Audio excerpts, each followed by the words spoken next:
আমার মামি রাত 11টা বাজে, মানে বৃহস্পতিবার রাত 11টা বাজে, রাত 11টা বাজে মা বাথরুম থেকে এসেছে।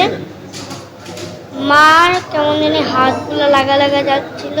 ছোটবেলা থেকেই মার হাত পা টিপে দিলে ওগুলো ছেড়ে যেত, কিন্তু ওই দিন করেছিল হয়নি, মানে ব্রেনটা ক্ষতি হয়ে গিয়েছে।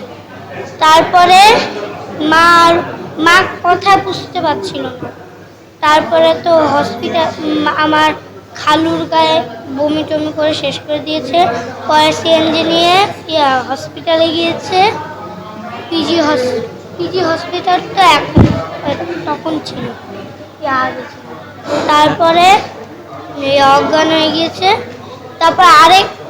তারপরে আবার দিনের বেলা অন্য একটা হসপিটাল নিয়েছে।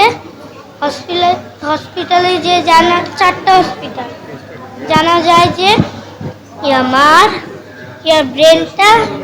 ব্রেনটা ক্ষতি হয়ে গিয়েছে, মানে রক্ত বেরোচ্ছে।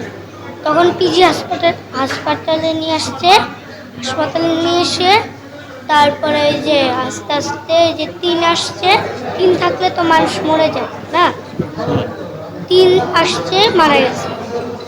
সবাই দোয়া করবেন আমার মার জন্য। আসসালামু আলাইকুম। মা আমাকে অনেক ভালোবাসতো, আমিও মাকে অনেক ভালোবাসতাম, কিন্তু শেষ পর্যন্ত মার ক্যারেটের ইচ্ছাটা পূরণ হলো না। তুমি কি তোমার মায়ের স্বপ্ন পূরণ করবা?